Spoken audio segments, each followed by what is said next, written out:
কি করতে গিয়েছিলেন আপনি? নিজের জীবন নিজে শেষ করতে গিয়েছিলেন, জানেন না আত্মহত্যা মহাপাপ?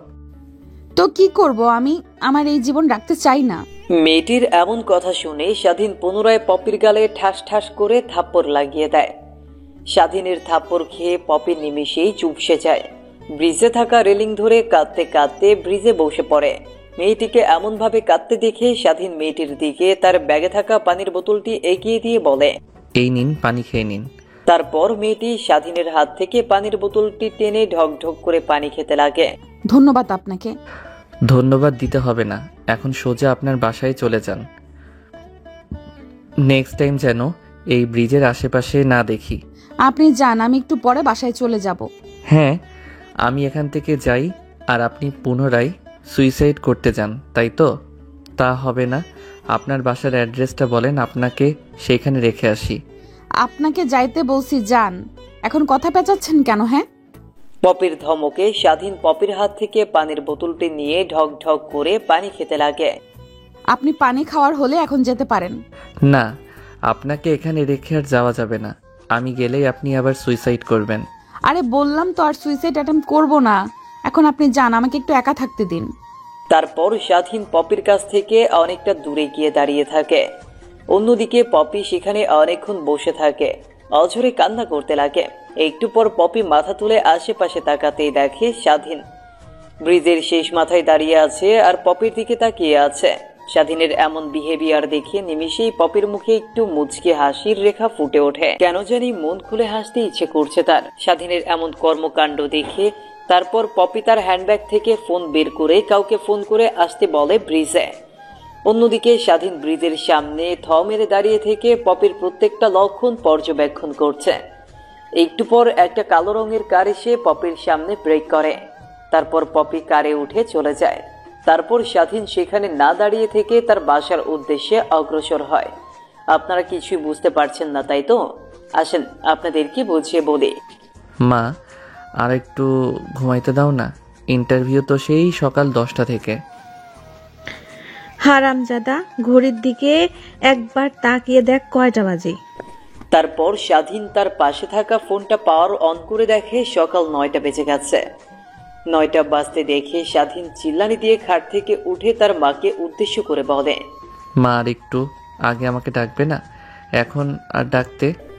তারপর স্বাধীন তড়ি ঘড়ি করে শোয়া থেকে উঠে টিউবওয়েল পাড়ে গিয়ে ফ্রেশ হয়ে রুমে এসে একটু পরিপাটি হয়ে ইন্টারভিউ দেওয়ার জন্য অফিসের উদ্দেশ্যে বেরিয়ে পড়ে। না মা, হাতে সময় নেই, জলদি যেতে হবে। 10টা থেকে আবার ইন্টারভিউ শুরু হবে। তারপর সেইখানে আর এক মুহূর্ত দাঁড়িয়ে না থেকে স্বাধীন অফিসের উদ্দেশ্যে বেরিয়ে পড়ে। এদিকে বাসার বাইরে এসে অনেকক্ষণ অপেক্ষা করার পরও কোনো রিক্সা পাচ্ছে না যে যাবে। তারপর রাস্তা ধরে হাঁটতে লাগে। একটু পর এটা রিক্সা দেখতে পায়। তারপর রিক্সাটা নিয়ে স্বাধীন সোজা অফিসের উদ্দেশ্যে বেরিয়ে পড়ে ইন্টারভিউ দেওয়ার জন্য।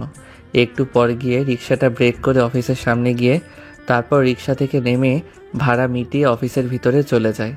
অফিসে গিয়ে স্বাধীন দেখতে পায় ইন্টারভিউয়ের জন্য প্রায় 100 মানুষ অপেক্ষা করছে, যেখানে এই অফিসে এমপ্লয়ি নিবে মাত্র 10 জন। এই চাকরিটাও বুঝি আমার আর হবে না।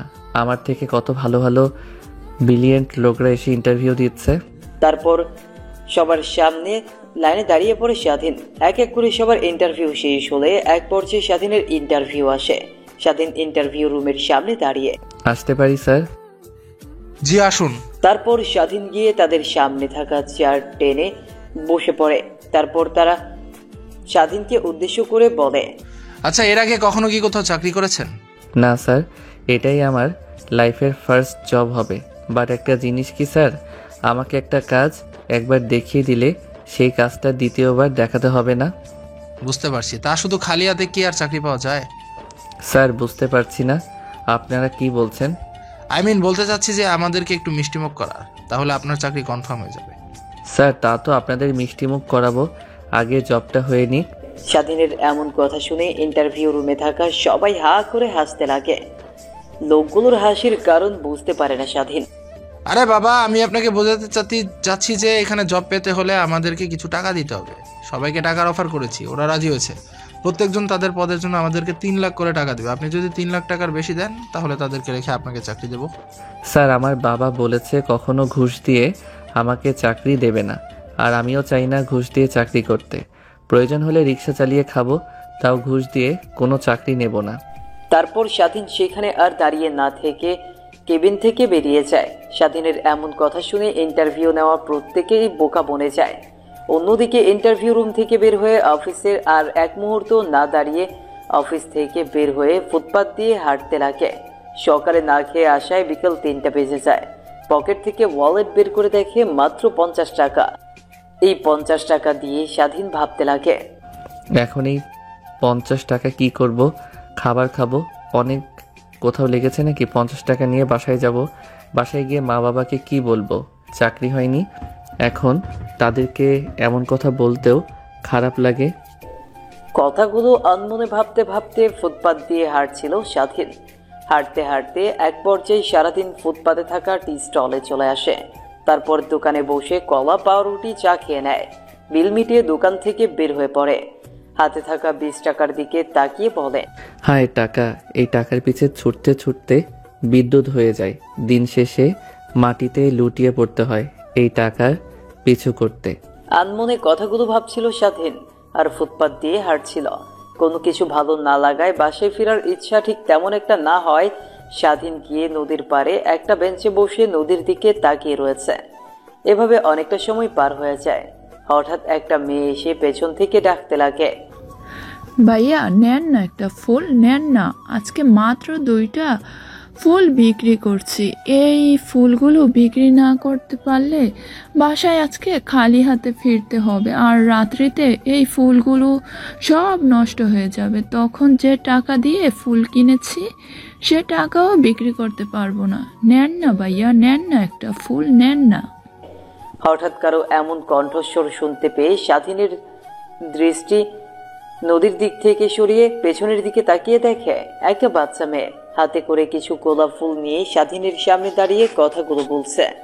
স্বাধীন নিজেও বুঝতে পারে না মেয়েটিকে কি বলবে। নিজের কাছেও তেমন একটা টাকা নাই, মাত্র 20 টাকা আছে। তারপরেও মেয়েটিকে তার পাশে বসায়। দেখো আপুমনি, আমার কাছে অত টাকা নেই যে তোমাকে দেব, কিন্তু এই নাও 20 টাকা।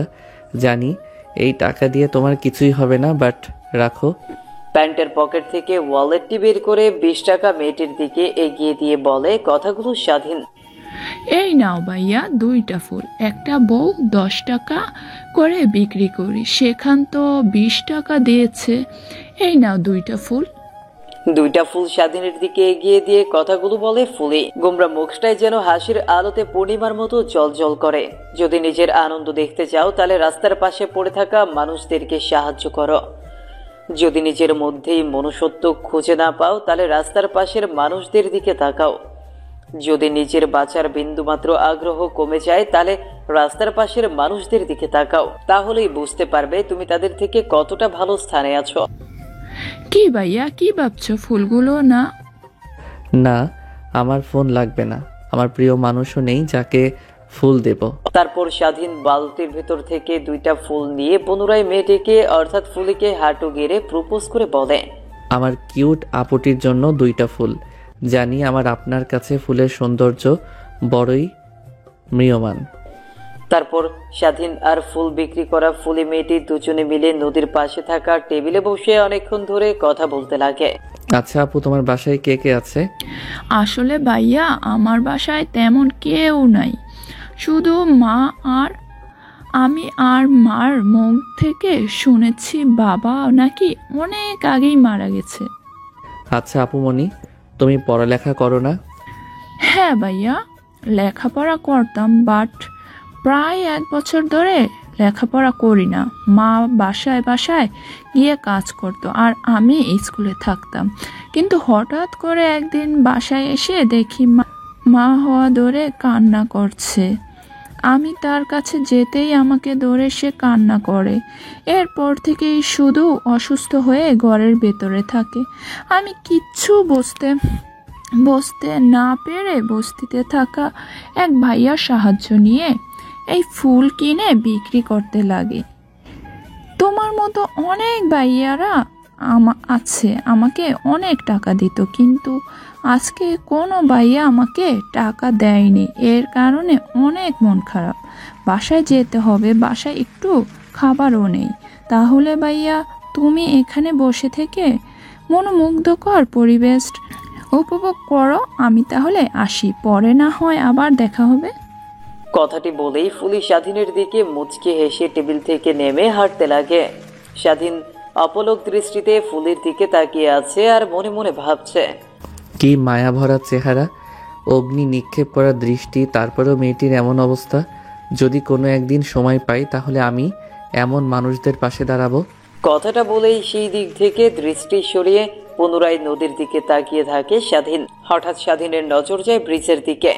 দেখতে পায় একটা মেয়ে সুইসাইড করার জন্য রেলিং এর উপর দাঁড়িয়ে আছে। স্বাধীন ব্রিজের উপর ভালোভাবে লক্ষ্য করে দেখে কেউ দাঁড়িয়ে নেই। তারপর স্বাধীন সেইখানে আর এক মুহূর্ত না বসে থেকে দৌড় লাগায় ব্রিজের উদ্দেশ্যে। একটু পর ব্রিজের কাছে এসে মেয়েটিকে রেলিং থেকে নামিয়ে ঠাস ঠাস করে থাপ্পড় লাগিয়ে দেয় স্বাধীন। তারপর কি হলো তা তো আপনারা জেনেই গেছেন। স্বাধীন রাস্তা দিয়ে হাঁটছিল আর আজকের দিনে ঘটে যাওয়া সব বিষয়গুলো ভাবতে লাগে।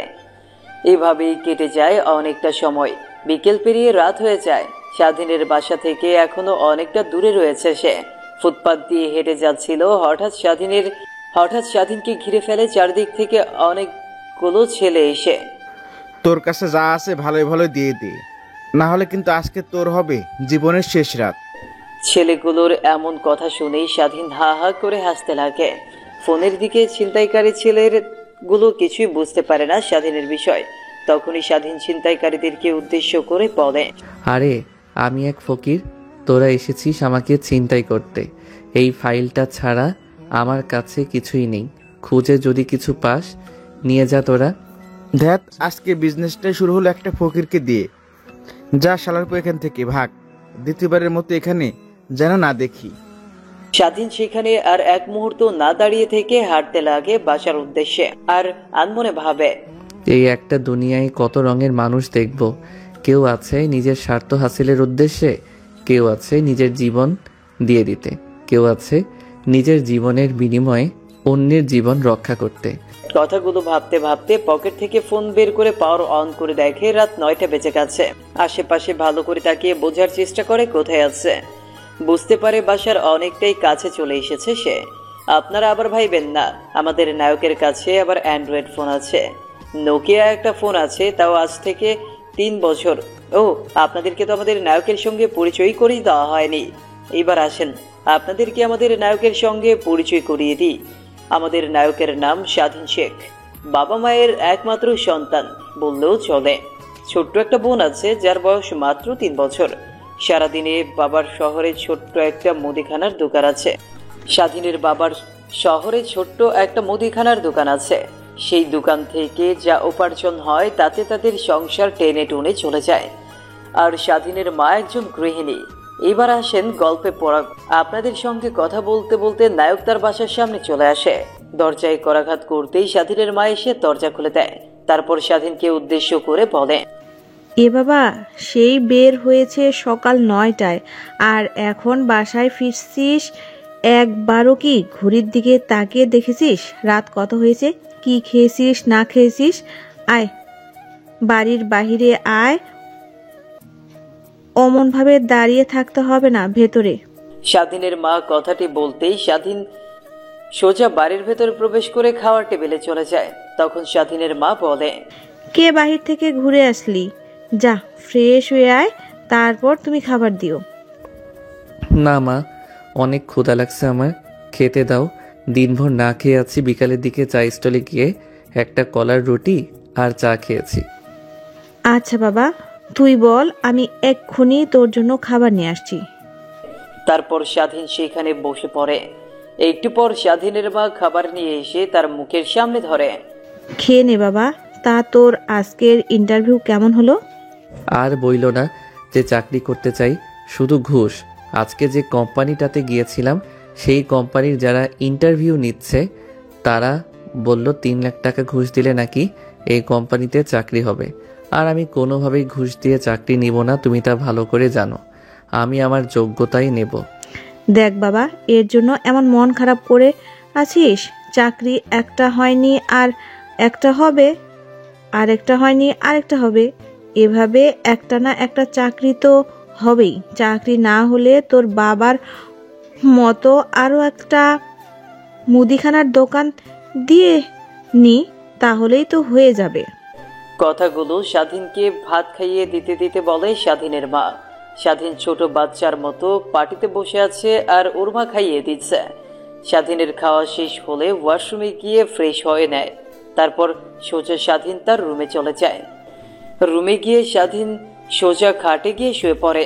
রাত অনেক হওয়াতে এপাশ ওপাশ করতে করতে ঘুমিয়ে যায়। এইভাবে কেটে যায় অনেক কয়টা দিন। কিরে বাবা, আর কত পড়বে? এই পড়ালেখা করতে করতে তো নিজের জীবন দিয়ে দিবি।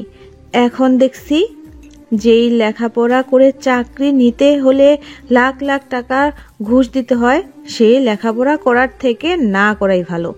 এছাড়া সে সকল কথা, তোর বাবা সেই সকালে না খেয়ে বাজারে গেছে, খাওয়ার কথা বলতেই বলল যে দুপুরে এসে খাবে। দুপুর গড়িয়ে যাচ্ছে, বাট তোর বাবার আসার কোনো নামগন্ধ নেই।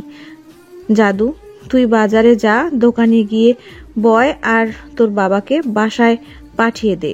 ওকে মা, আমি এখনই যাচ্ছি।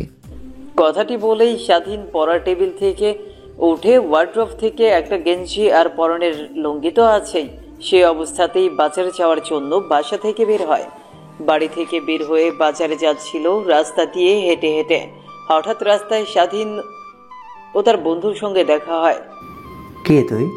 তোকে তো এখন আর দেখা যায় না। তার সকাল সকাল বাজার দিকে যাচ্ছিস যে, কোনো কি সমস্যা হয়েছে? আরে না, কোনো সমস্যাই হয়নি। না, তার কোনো সমস্যা হয়নি। তা তুই কোথায় যাচ্ছিস? ওই দিকে? আরে আমি তো তোর কাছে যাচ্ছিলাম, বাট দেখ তোর সঙ্গে দেখা হয়ে গেল। এখন আর তোর বাসায় যাব না, বাজার দিকে যাই। চল। তারপর দুজন মিলে বাজারের দিকে অগ্রসর হয়। রাস্তায় হঠাৎ স্বাধীন সজীবকে প্রশ্ন করে, তোকে যে বলেছিলাম তোর কোম্পানিতে কখনো যদি সার্কুলার দেয় তখন আমাকে বলিস। হ্যাঁ বলেছিল, আমি তো সেই অপেক্ষা আছি কখন সার্কুলার দেবে। বেশ কিছুদিন হলো শোনা যাচ্ছে আমাদের অফিসের যে বস আছে তার মেয়ে নাকি অফিসের দায়িত্ব নেবে। তখন হয়তো বা নতুন বসের জন্য একটা পিও লাগবে। তখন সার্কুলার দিলে তুই যে ইন্টারভিউ দিস। আর তুই তো এও ভালো করে জানিস আমাদের কোম্পানিতে কোনোভাবে ঘুষ কিংবা রেকমেন্ড করলে জব হয় না। তো তুই যদি জব নিতে চাস তাহলে তোর বুদ্ধি আর পরিশ্রম দিয়ে জব নিতে হবে। আমাকে আর সেই কথা বলতে হবে না। আমার সম্পর্কে তো তুই ভালো করে জানিস। স্কুল থেকে কলেজ পর্যন্ত কখনো ফার্স্ট বয় ছাড়া লাস্ট বয় হয়নি। আর যদি হয় ইন্টারভিউর কথা, তাহলে তো তিশার মতো ইন্টারভিউ দিয়েছি। ইন্টারভিউ সম্পর্কে সব কিছু ভালোভাবেই জানি। দুজনে মিলে কথা বলতে বলতে এক পর্যায়ে তারা দুজনে চলে আসে বাজারে। বাজারের পাশে থাকা স্বাধীনের বাবার ছোট্ট একটা মুদিখানার দোকানের সামনে চলে আসে স্বাধীন আর সজীব। তখনই স্বাধীন তার বাবাকে বলল, বাবা, তুমি এখন বাসায় যাও। সেই সকালবেলা এসেছো দোকানে কিছু না খেয়ে, তাই মা তোমাকে বাসায় যাওয়ার জন্য বলল। কিছু খেয়ে না হয় আবার দোকানে চলে এসো। স্বাধীনের বাবা একজন কাস্টমারের সঙ্গে কথা বলছিল। হঠাৎ ছেলের এমন কণ্ঠ শুনতে পেয়ে পেছনের দিকে তাকিয়ে স্বাধীনের কাছে গিয়ে বলে, তোকে কষ্ট করে লেখাপড়া করাইছি দোকানে বসানোর জন্য। তুই বড় একটা কোম্পানিতে চাকরি করবি, এটা আমার স্বপ্ন। যা তুই এখন এখান থেকে। আমি হোটেল থেকে কিছু খেয়ে নেবো, তুই এখন বাসায় যা। না বাবা, না খেয়ে থাকতে থাকতে নিজের কি হাল করেছো দেখেছো একবার? আর হোটেলের খাবার তোমাকে খেতে হবে না, এখন বাসায় যাবে। আমি বলেছি মানে বলেছি, যাও। তারপর স্বাধীনের অনেক জোরাজুরিতে স্বাধীনের বাবা বাসায় চলে যায়। অন্যদিকে স্বাধীন মনোযোগ দিয়ে দোকানদারি করতে থাকে। তখনই হঠাৎ করে সজীব স্বাধীনকে বলে, কিরে, তোর আর মারিয়ার সম্পর্ক এখন কেমন চলছে? সজীবের এমন প্রশ্ন শুনে স্বাধীন হতভম্ব হয়ে যায়।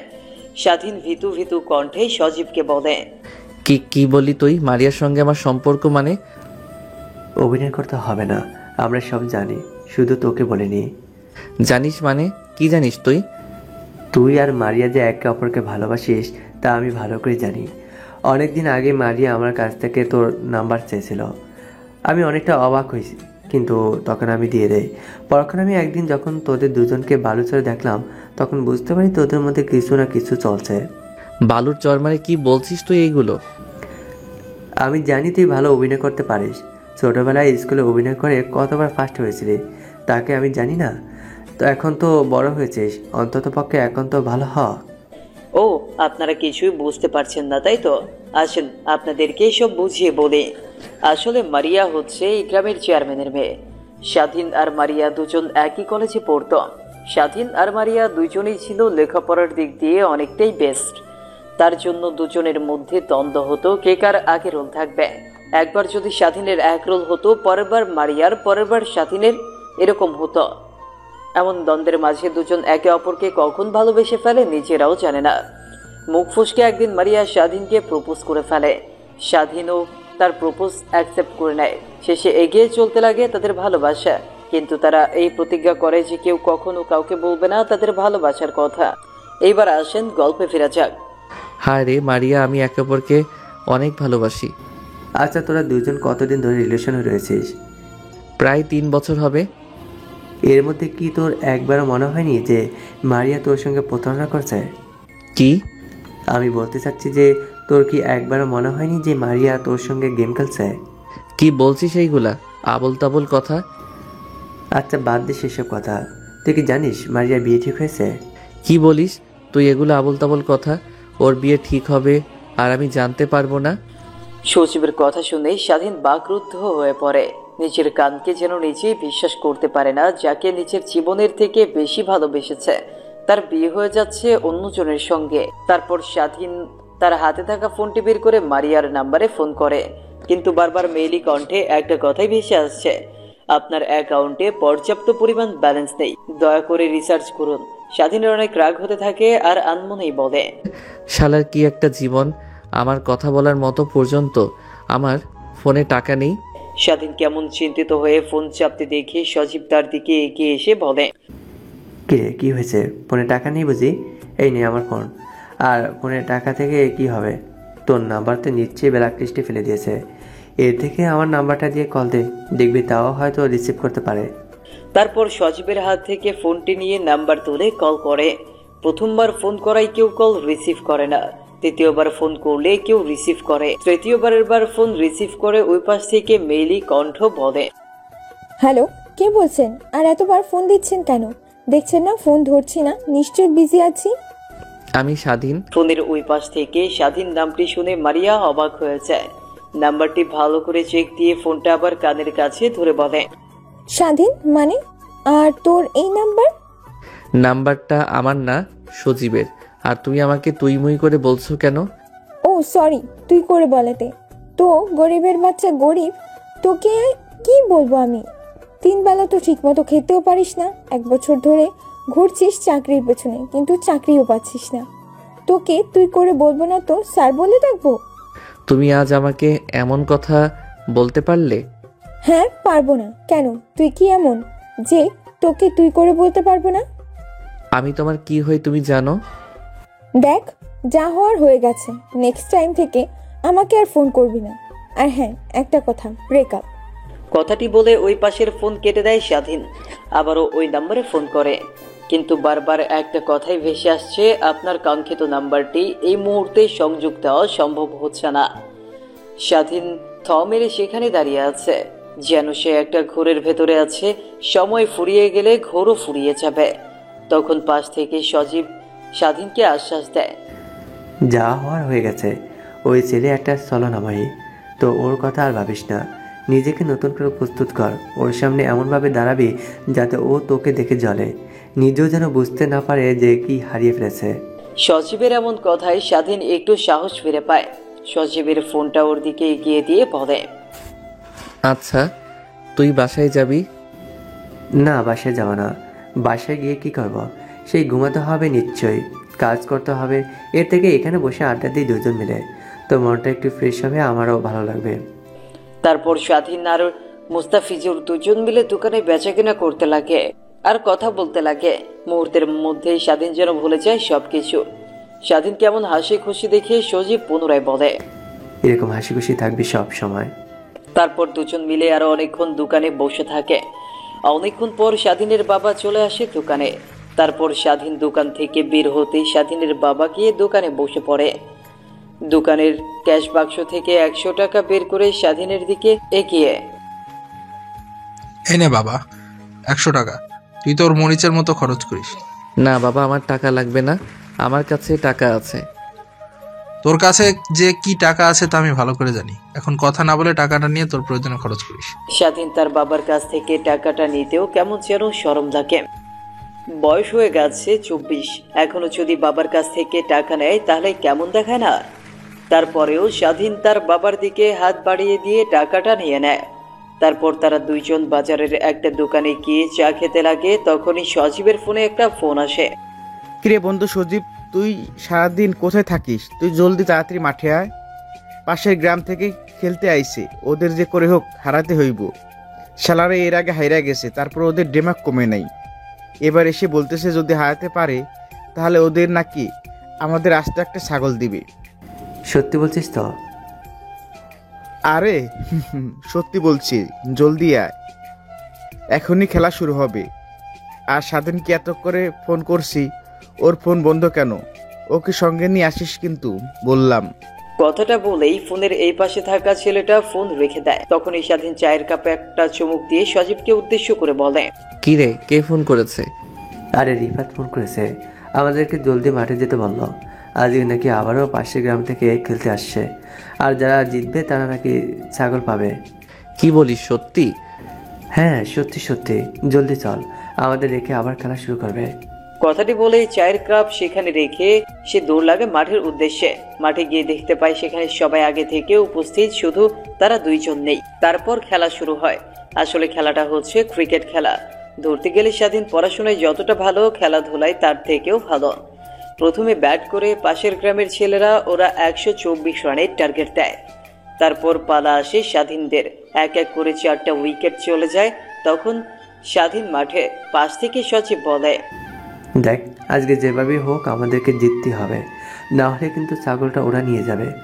আজ যদি পারি এই ছাগলটা দিয়ে কিন্তু আজকে রাতে পিকনিক হবে, বাকিটা তোর উপর ডিপেন্ড করছে। ওকে, আমি আমার শেয়ারটা দিয়ে চেষ্টা করব। এক এক করে স্বাধীন 4-6 মারতে মারতে ম্যাচটা জিতিয়ে ফেলে। সবাই অনেক খুশি হয়ে দৌড়ে স্বাধীনকে মাথার উপরে নিয়ে নাচতে লাগে। তারপর ছাগলটা নিয়ে তারা চলে যায় সোজা তাদের ক্লাব ঘরে। তারপর পিকনিকের আয়োজন শুরু হয়। অন্যদিকে স্বাধীন সেখানে আর না দাঁড়িয়ে বাসায় চলে যায়। বাসায় গিয়ে গোসল দিয়ে তার রুমে গিয়ে গায়ে এলিয়ে দিতেই মারিয়ার বলা কথাগুলো আনমনে ভাবতে লাগে।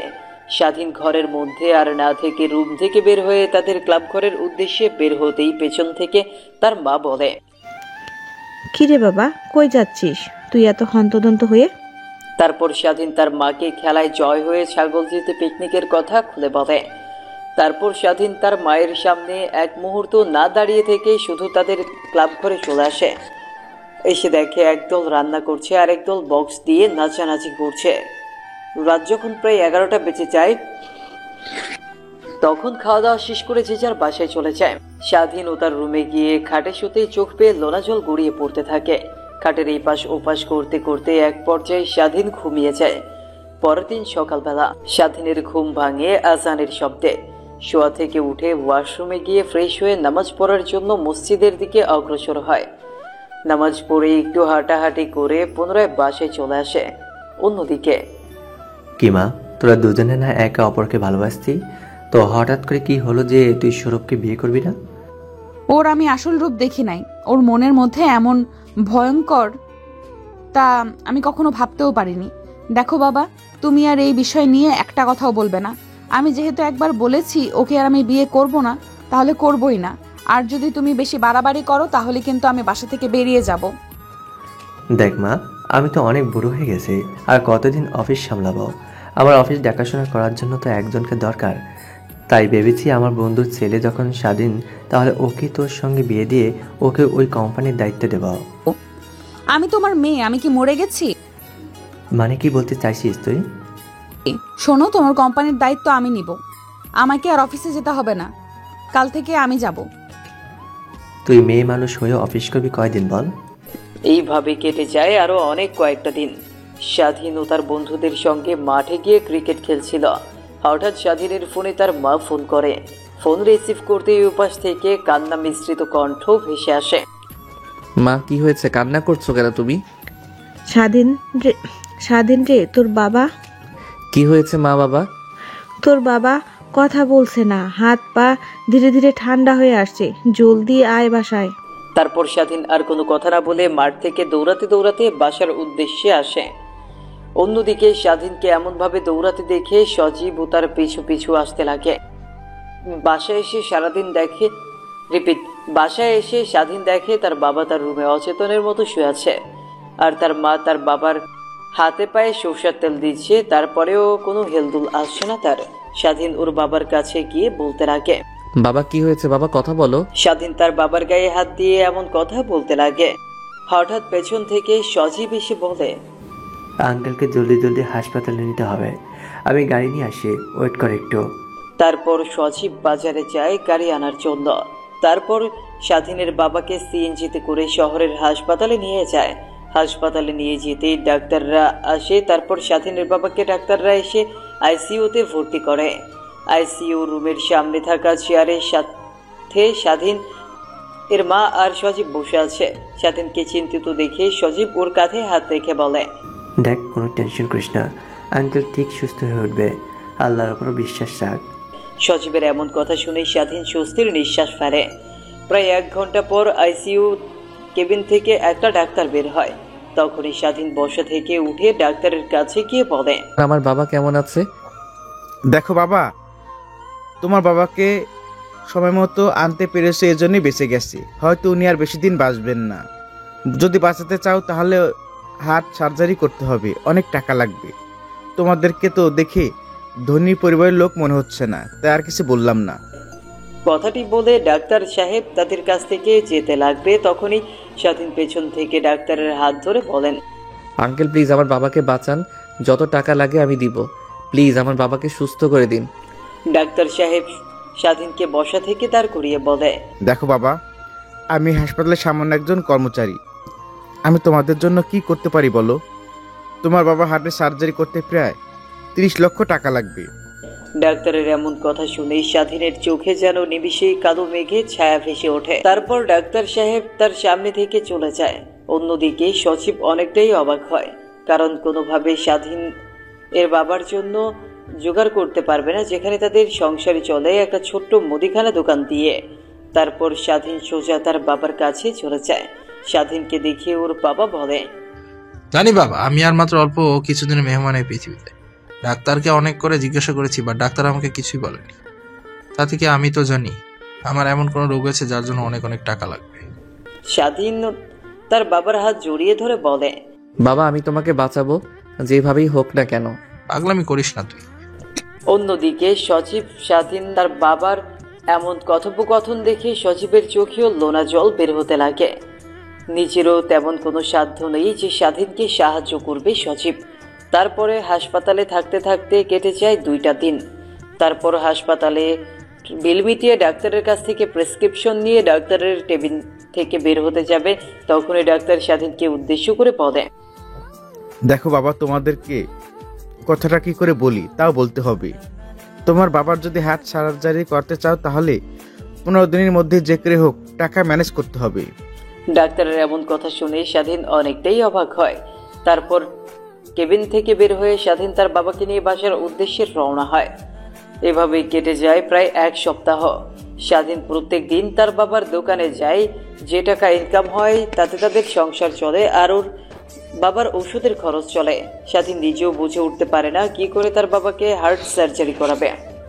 হঠাৎ স্বাধীনের ফোনে একটা ফোন আসে। ফোনের দিকে তাকিয়ে দেখে সজীব কল করেছে। তারপর ফোনটা রিসিভ করে কানের কাছে ধরতেই ওই পাশ থেকে সজীব বলে, শোন, তোর জন্য একটা গুড নিউজ আছে। এত ব্যাড নিউজের মাঝেও গুড নিউজ শুনতে অনেকটাই হাস্যকর লাগছে না রে? আরে রাখ তো তোর লাগামবিহীন কথা। তুই বলছিলি না তোর একটা জব লাগবে? আমাদের কোম্পানিতে সার্কুলার দিয়েছে, আমাদের বসের মেয়ের পার্সোনাল বিয়ে হওয়ার জন্য কালকে ইন্টারভিউতে আসতে পারবে। স্বাধীন কিছু একটা ভেবে বলে, হ্যাঁ পারবো। তারপর স্বাধীন আর সজীব আরো অনেক কথা বলতে লাগে। অনেকক্ষণ পর ফোন কেটে দিয়ে স্বাধীন ভাবতে লাগে, যদি দোকানটা বিক্রি করি তাহলে প্রায় 2 লাখ টাকার মতো হবে, আর জব ব্যাংকে থেকে কিছু টাকা তুলবো আর কোম্পানির কাছ থেকে কিছু টাকা অগ্রিম চেয়ে নেব। কথাগুলো আনমনে ভাবতে লাগে স্বাধীন। রাত হয়ে গেলে স্বাধীন দোকান বন্ধ করে ফার্মেসি থেকে তার বাবার জন্য ঔষধ কিনে বাসায় চলে যায়। এভাবেই কেটে যায় রাত। পরের দিন সকালবেলা স্বাধীন ঘুম থেকে উঠে ফ্রেশ হয়ে খাওয়া দাওয়া না করেই বাসা থেকে বের হতে যাবে, অমনি স্বাধীনের মা পেছন থেকে ডাক দিয়ে বলে, কিরে বাবা, কই যাচ্ছিস এত সকাল সকাল, আর হাতে কিসের ফাইল? মা, সজীবদের কোম্পানিতে, সজীবদের কোম্পানির বসের পার্সোনাল পিএ পদে। তো খাবার খেয়েছস? স্বাধীন ঘরের দিকে তাকিয়ে দেখে 9টা বেজে গেছে। তখন তার মাকে উদ্দেশ্য করে বলে, দেখো আর 9টা বেজে গেছে, আর 10টা থেকে ইন্টারভিউ শুরু হবে। এখন খাবার খেতে নিলে অনেক লেট হয়ে যাবে, এর থেকে আমি ইন্টারভিউ দিয়ে এসে খাবো। স্বাধীন তার মাকে কথাটি বলে আর এক মুহূর্ত বাসার ভেতরে না দাঁড়িয়ে ইন্টারভিউ দেওয়ার জন্য বেরিয়ে পড়ে। প্যান্টের পকেটে হাত দিয়ে দেখে মাত্র 50 টাকা আছে। তারপর একটা রিকশায় করে সোজা অফিসের সামনে চলে আসে। গেটের সামনে আসতেই দারোয়ান বলে, কি চাই? এমন ভাবে অফিসের দিকে ড্যাব ড্যাব করে তাকিয়ে আছেন কেন? আঙ্কেল, আজকে নাকি এই কোম্পানিতে বসের পার্সোনাল দিয়ে পদে ইন্টারভিউ নেবে, তো আমি ইন্টারভিউ দিতে আসছি। ও আচ্ছা, তাহলে ভিতরে যাও। ভিতরে গিয়ে দেখতে পারবে ওয়েটিং রুমে অনেকে বসে আছে, তুমি ওর সঙ্গে গিয়ে বসে পড়ো। একটু পর থেকে ম্যাম ইন্টারভিউ নেওয়া শুরু করবে। কেন, আপনার ম্যাম এখনো আসেনি? না ম্যাম, সাহেব তো এখন আসেনি। উনি এমনিতে সচরাচর লেট করে না, বাট আজকে লেট করলো কেন নিজেও জানি না। অন্যদিকে পপি তার বাবাকে অনেকভাবে বোঝানোর চেষ্টা করে যে কোনোভাবেই সে সৌরভকে বিয়ে করতে পারবে না। পপির বাবা তার কথাতেই অটুট। তোদের বিয়ে আমরা সেই ছোট থেকে ঠিক করেছি, তুই তো সেটা জানিস। আমার বন্ধুকে দেওয়া কথা আমি কখনই বরখাফি করতে পারবো না। তোমার বন্ধুকে দিয়েছো, কথা বলো, খারাপ করতে পারবে না। তাই বলে কি আমার কোনো মতামত নেই? নিজের ভালো আমি নিজে বুঝতে জানি। পপির এমন কথা শুনে পপির বাবার বুকে হাত দিয়ে মাটিতে বসে পড়ে। পপি পেছন ফিরে তার বাবাকে এমন অবস্থায় দেখে দৌড়ে গিয়ে তার বাবাকে বলে, বাবা কি হয়েছে তোমার, এমন করছো কেন? পপির বাবা পপির হাত ওনার বুক থেকে সরিয়ে নেয়। তারপর পপি বাইরে থাকা কাজের ছেলেপেলেদেরকে ডাক দিয়ে তার বাবাকে নিয়ে হাসপাতালে চলে যায়। হাসপাতালে নিয়ে যাওয়ার পর ডাক্তাররা পপির বাবাকে আইসিইউতে ভর্তি করে। অনেকক্ষণ পর ডাক্তার কেবিন থেকে বের হলে পপি ডাক্তারের কাছে গিয়ে বলে, আঙ্কেল, আমার বাবার কি হয়েছে? মামনি, তোমার বাবা স্ট্রোক করতে নিয়ে এসেছিল, বাট অল্পের জন্য বেঁচে গেছে। ওনাকে এমন কোনো কথা বলো না যাতে উনি অনেক কষ্ট পায়। ডাক্তার কথাটি বলেই চলে যায়। অন্যদিকে পপি নিজেও জানে না কি করবে এখন। জেনে শুনে তো কখনো ভুল মানুষকে বিয়ে করা যায় না, আবার বাবার কথার ওপরেও কথা বলতে পারছে না। পপি যেন দোটানায় ভুগছে। তারপর পপি সোজা তার বাবার কেবিনে ঢুকে পড়ে। পপিকে দেখে তার বাবা অন্য পাশে মুখ ঘুরিয়ে নেয়। তারপর পপি তার বাবার পাশে গিয়ে চেয়ারে বসে তার বাবার হাত চেপে ধরে বলে, বাবা, আমি জানি তুমি কখনো আমার খারাপ চাইবে না। তুমি নিজেও জানো সৌরভ কত খারাপ একটা ছেলে। সৌরভ আমাকে ফোন করে সব কথা খুলে বলেছে, তোর আর ওর মধ্যে যে ভুল বোঝাবুঝি হয়েছে। পপির আর বোঝার বাকি রইল না যে সৌরভ আগে থেকেই তার বাবাকে ভুল বুঝিয়ে রেখেছে। এখন 1000বার তার বাবাকে বোঝালেও তার বাবা বুঝতে চেষ্টা করবে না। তখনই পপি তার বাবাকে বলে, বাবা, আমি অন্য আরেকজনকে ভালোবাসি, আর ওকে আমি অনেক আগে থেকেই ভালোবাসি। তোমার মন রক্ষার্থে আমি সৌরভকে ভালোবাসি কথাটা বলেছিলাম। পপির মুখ থেকে এমন কথা শুনে পপির বাবা অবাক হয়ে যায়। পপির দিকে বড় বড় চোখ করে তাকিয়ে বলে, ছেলেটাকে কি করে, ওর বাবা কি করে, ওর বংশ পরিচয়টাই বানকে। আমি ভালোবেসেছিলাম ওর সরল মন মানসিকতা দেখে। ওর বংশ পরিচয় কি করে কিছুই জানি না। তুই এখনো ওই ছেলেটাকে ফোন করবি আর এখানে আসতে বলবি। আচ্ছা বাবা, আমি ফোন করে আসতে বলবো, কিন্তু আজকে তো আমাকে ইন্টারভিউ নিতে হবে আমার পার্সোনাল পিএর জন্য। আমি ইন্টারভিউ দিয়ে আসার সময় নিয়ে আসবো। তারপর পপি ওর বাবার সঙ্গে আরো অনেক কথা বলে কেবিন থেকে বেরিয়ে যায়। তারপর হসপিটালে আর এক মুহূর্ত না দাঁড়িয়ে ডাইরেক্ট গাড়ি নিয়ে বেরিয়ে পড়ে তার অফিসের উদ্দেশ্যে।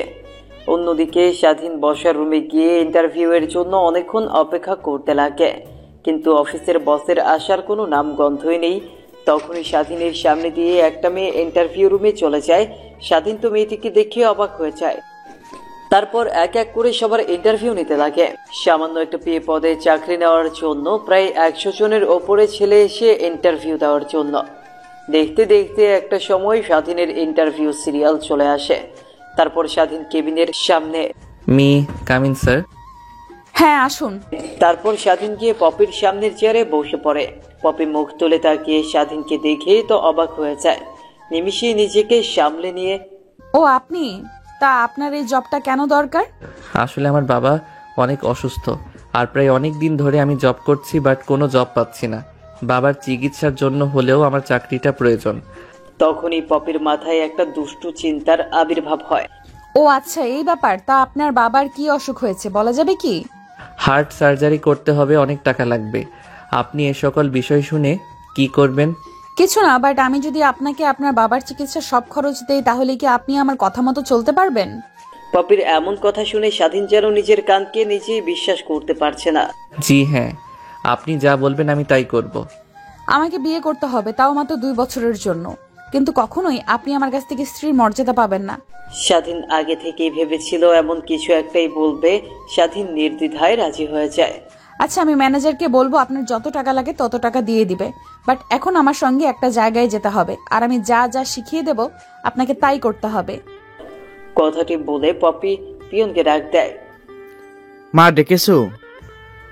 হাট দেখেছি, 2 বছরের একটা এগ্রিমেন্ট নিয়ে আসেন, আর সেইটাতে যেন উল্লেখ থাকে বিয়ের কথা। কি বলছো মা, বুঝতে পারেননি। 2 বছরের একটা এগ্রিমেন্ট নিয়ে আসেন যেখানে বিয়ের কথা উল্লেখ থাকবে। আর হ্যাঁ, আর একটা কথা, এটা যেন বাবা কোনোভাবে জানতে না পারে। আচ্ছা মা। পপির এমন কথা শুনে পিয়ন ওর দিকে ড্যাব ড্যাব করে তাকিয়ে থাকে। তারপর পিয়ন কেবিন থেকে চলে যায়। স্বাধীন পপিকে প্রশ্ন করে, আচ্ছা, আমাকে বিয়েই বান করবেন কেন 2 বছরের জন্য? পপি ল্যাপটপে কাজ করছিল। হঠাৎ এমন প্রশ্ন শুনে স্বাধীনের দিকে এর রাগী দৃষ্টিতে তাকিয়ে বলে, আপনি শোনেন, আজকে যা বলেন এরপর থেকে কখনোই আমাকে আমার পার্সোনাল লাইফ নিয়ে প্রশ্ন করবেন না। ধরতে গেলে আমি আপনার বাবার চিকিৎসার বিনিময়ে আপনাকে 2 বছরের জন্য কিনে নিচ্ছি। আমি যখন যা বলবো তখন তাই করবেন, আর আমার কথার বাহিরে একটা কথাও বলবেন না। কথাটি বলে পুনরায় পপি মনোযোগ দেয় তার ল্যাপটপে কাজ করার দিকে। একটু পর পিয়ন হাতে করে একটা এগ্রিমেন্ট নিয়ে আসে। তারপর স্বাধীন এগ্রিমেন্টটা ভালোভাবে পড়ে দেখে যে পপির বলা কথাগুলো এগ্রিমেন্টে লেখা আছে। তারপর স্বাধীন এগ্রিমেন্টে সই করে দেয়।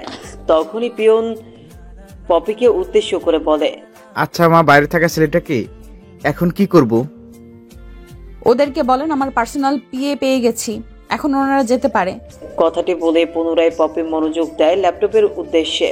অন্যদিকে পিয়নও বাইরে বের হয়ে সবাইকে চলে যেতে বলে।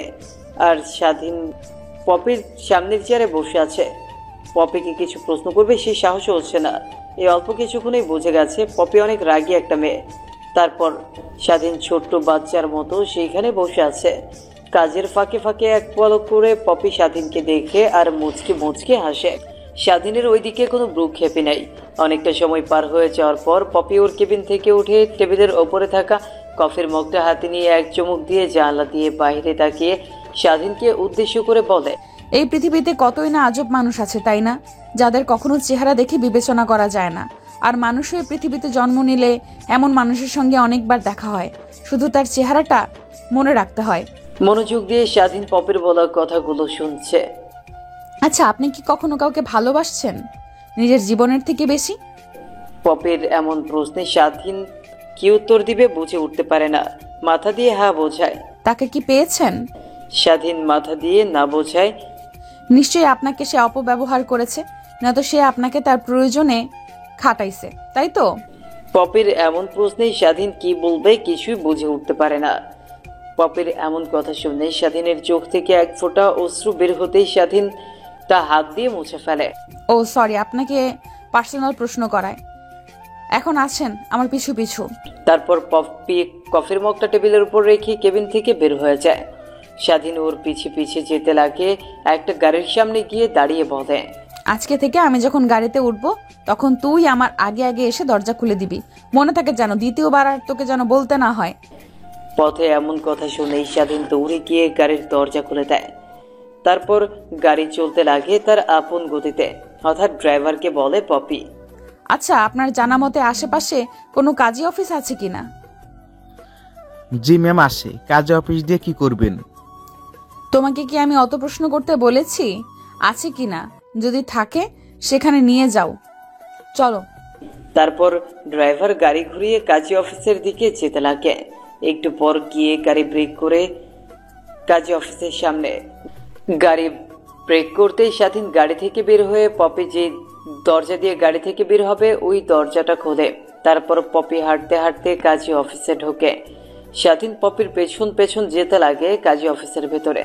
তারপর কাজী ওদের দুজনকে উদ্দেশ্য করে বলে, কে তোমরা আর এখানে কেন এসেছো? কাজী অফিসে কেন আসে?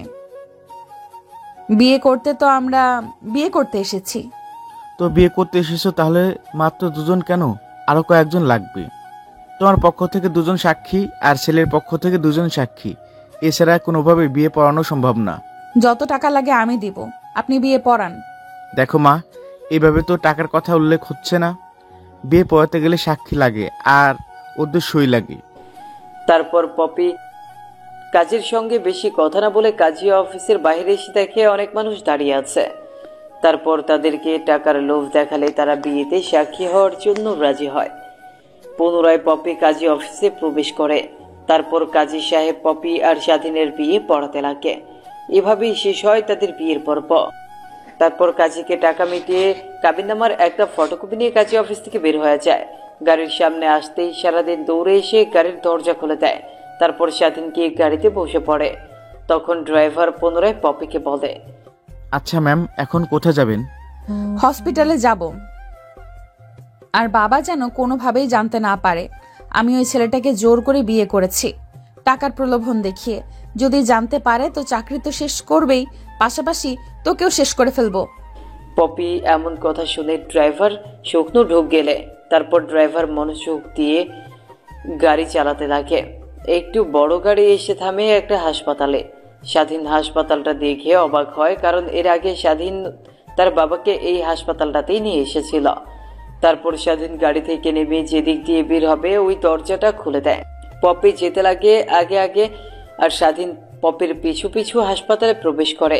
পপি ওর বাবার কেবিনের সামনে গিয়ে স্বাধীনকে উদ্দেশ্য করে বলে, এখন যেমন চুপচাপ ছিলি তা এখন আর থাকা যাবে না। আমার সঙ্গে হাসি খুশি ভাবে কথা বলবি, আর তোকেও আমি হাসি খুশি ভাবে কথা বলবো। কিন্তু খবরদার কোনোভাবে যেন আমার উপর তুই স্বামীর অধিকার যেন না খাটাস বাবার সামনে। স্বাধীন মাথা দিয়ে হ্যাঁ বোঝায়। তারপর দরজার কেবিন ধাক্কা দিতে পপির বাবা কেবিনের দরজার দিকে তাকিয়ে দেখে পপির সঙ্গে একটা ছেলে দাঁড়িয়ে আছে। আয় মা, ভেতরে আয়। দরজার সামনে এমন ভাবে দাঁড়িয়ে আছিস কেন? আচ্ছা বাবা, তুমি বলেছিলে না আমি কাকে ভালোবাসি আর কাকে বিয়ে করতে চাই? এই সেই ছেলে। আর তুমি জানলে অবাক হবে আমি একে বিয়ে করেছি। কথাটি বলেই পপি ওর বাবার দিকে স্বাধীন আর ওর কাবিননামাটি এগিয়ে দেয়। পপির বাবা পপির হাত থেকে কাবিননামাটা নিয়ে পড়তে লাগে।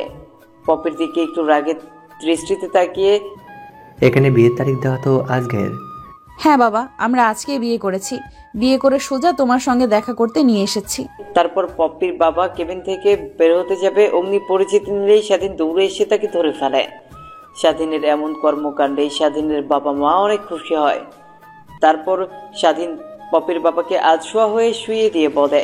তখনই স্বাধীনকে উদ্দেশ্য করে পপির বাবা বলে, তা বাবা, তোমার নাম কি? আঙ্কেল, আমার নাম মোহাম্মদ স্বাধীন শেখ। তো বাবা, এখন তুমি কি করছো? স্বাধীন থতমত খেয়ে যায়। এমন প্রশ্নে কি বলবে?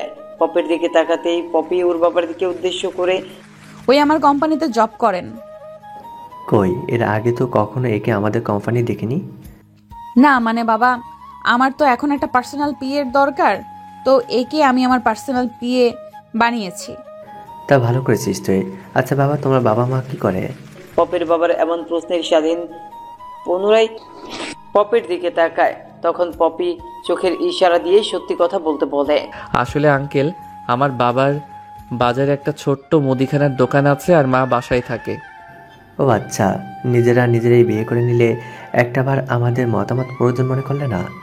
আসলে আঙ্কেল, পপি অনেক জোরাজোরি করছিল আর আমি ওকে না করতে পারিনি, কারণ অনেক ভালোবাসি তোকে তাই। কথাটা বলেই স্বাধীন পপির দিকে তাকায়। দেখে পপি ওর দিকে রাগের দৃষ্টিতে তাকিয়ে আছে। সাথে সাথে সাথে দৃষ্টি সরিয়ে পপির বাবার দিকে তাকায়। তারপর পপির বাবা স্বাধীন পপি তিনজনে মিলে অনেকক্ষণ কথা বলতে লাগে। কথা বলার এক পর্যায়ে পপির বাবা বলে, সালমা, এখন বাসায় যাব। বাসায় যাবে মানে? তুমি না হার্ট স্ট্রোক করেছো? তোমার না রেস্ট দরকার? কে বললো আমি হার্ট স্ট্রোক করেছি? তোদের সঙ্গে হাসি খুশি ভাবে কথা বলছি। আমাকে কি দেখে তোর মনে হচ্ছে আমি এখন অসুস্থ? সম্পূর্ণ সুস্থ হয়ে গেছি। চল বাসায়। না বাবা, তুমি আর 1-2টা দিন হসপিটালে থাকো। তোমার তখন কেমন অবস্থা হয়? আরে পাগলিমি, আমি সম্পূর্ণ সুস্থ হয়ে গেছি। এখন আর আমার রেস্ট লাগবে না। যা রেস্ট করব তা বাসায় গিয়ে করব। তখনই কেবিনের ভেতরে ডাক্তার আসে। হো আঙ্কেল, আপনি এসেছেন? দেখেন না বাবা বাসায় যাওয়ার জন্য পাগল হয়ে গেছে। বললাম আর 1-2টা দিন থেকে যেতে। তারপর ডাক্তার পপির বাবাকে ভালোভাবে চেক আপ করিয়ে বলে, না মামনি, তোমার বাবাকে এখন তুমি নিয়ে যেতে পারো। তিনি এখন সম্পূর্ণ সুস্থ। আর যেহেতু উনি থাকতে চাচ্ছেন না, তাহলে তুমি নিয়ে যাও। পপির পাশে স্বাধীনকে দাঁড়িয়ে থাকতে দেখে ডাক্তার বলে, ও তুমি তা বাবা, তোমার বাবার শরীরের অবস্থা এখন কেমন আছে? ডাক্তারের এমন প্রশ্নে পপি আর পপির বাবা স্বাধীনের দিকে তাকায়। ডাক্তার পুনরায় স্বাধীনকে বলে, ও তুমি তা বাবা, তোমার বাবার শরীরের অবস্থা এখন কেমন? আচ্ছা আঙ্কেল, আপনার সঙ্গে এই বিষয় নিয়ে পরে কথা বলি, এখন না বলে। আর আঙ্কেল আসুন, আপনাকে বাসায় রেখে আবার আমার বাসায় যেতে হবে। ডাক্তারকে সম্পূর্ণ কথা বলতে না দিয়ে স্বাধীন কথাগুলো বলে ওঠে। তারপর কেবিন থেকে পপি, পপির বাবা, স্বাধীন তিনজনেই বের হয়ে গাড়ির কাছে চলে আসে। সারাদিন দৌড়ে এসে গেট খুলতে যাবে, তার আগেই স্বাধীনকে যোগ দিয়ে নিষেধ করে খোলার জন্য। স্বাধীনের এমন দৌড়ে আগে যাওয়া দেখে পপির বাবা একটু অবাকে হয়। নিমিষেই নিজেকে সামলে নেয়। তারপর এক এক করে সবাইকে গাড়িতে উঠে বসে। তারপর গাড়ি চলতে লাগে তার আপন গতিতে। একটু বড় গাড়িটা দিয়ে ঢুকে একটা আলিশান বাড়ির ভেতরে। স্বাধীন তো বাইরের দিকে তাকিয়ে হা হয়ে আছে। স্বাধীনকে এমন ভাবে তাকিয়ে থাকতে দেখে পপি একটু ওর দিকে তাকিয়ে মুচকি হাসে। তারপর বাসার সামনে গাড়ি ব্রেক করতেই এক এক করে সবাই গাড়ি থেকে বেরিয়ে পড়ে। তখনই স্বাধীন পপির বাবাকে উদ্দেশ্য করে, আচ্ছা আঙ্কেল, তাহলে আমি এখন যাই। কই যাবে তুমি? আঙ্কেল, বাসায় যেতে হবে আমাকে। বাসায় যাবে মানে? তোমাদের আজকে বিয়ে হলো আর তুমি বাসায় যাওয়ার কথা বলছো? পপির বাবার মুখ থেকে এমন কথা শুনে স্বাধীন থতমত খেয়ে যায়। পরক্ষণে নিজেকে সামনে নিয়ে বলে, আঙ্কেল, হুট করে পপি আমাকে বিয়ে, বস্তিতে থাকি, ওইখানে আমার অনেক চেনা পরিচিত ভাই বিরাদার আছে। ওনারা আবার আমাকে না দেখলে অনেক চিন্তা করবে। আমি কি ওনাদের কাছ থেকে বিদায় নিয়ে আসি আর আমার আর পথের সম্পর্কে কথাটা বলে আসি? আচ্ছা তোমাকে যেতে দেবো, বাট একটা শর্তে। কি শর্ত আঙ্কেল? শর্ত নাম্বার 1, আজ থেকে আমাকে বাবা বলে ডাকতে হবে, আর আঙ্কেল বলা যাবে না। আচ্ছা আঙ্কেল। ও সরি বাবা। কথাটা বলেই স্বাধীন বাসার বাইরে চলে আসে। একটু পর পপি বাসার বাইরে আসতেই স্বাধীন নাকি পপিকে উদ্দেশ্য করে বলে, ম্যাম, আজকে যদি আপনি টাকাগুলো দিতেন তাহলে বাবার অপারেশন করতে পারতাম। ও তাহলে তোর আজকেই লাগবে। অফিসে যা, ম্যানেজারকে বলে টাকা দিয়ে দেবে। আমি ফোন করে বলছি। শোন, আর একটা কাজ করবি। ম্যাম, কি কাজ? বাবা যেহেতু বলেছে, সে যেভাবেই পারিস তুই রাতে আমাদের এখানে আসবি, না হলে বাবা অনেক রেগে যাবে। বাবার কথার কেউ বরখেলাপি করলে অনেক রেগে যায় কিন্তু সে। আচ্ছা ম্যাম, মনে থাকবে। বাবাকে হাসপাতালে ভর্তি করে সার্জারি টাকা দিয়ে আমি চলে আসব। তারপর স্বাধীন বাসা থেকে বের হয়ে হাঁটতে হাঁটতে অফিসে চলে যায়। তারপর ম্যানেজারের কাছ থেকে টাকাগুলো নিয়ে স্বাধীন ওর বাবাকে নিয়ে হাসপাতালে ভর্তি করে।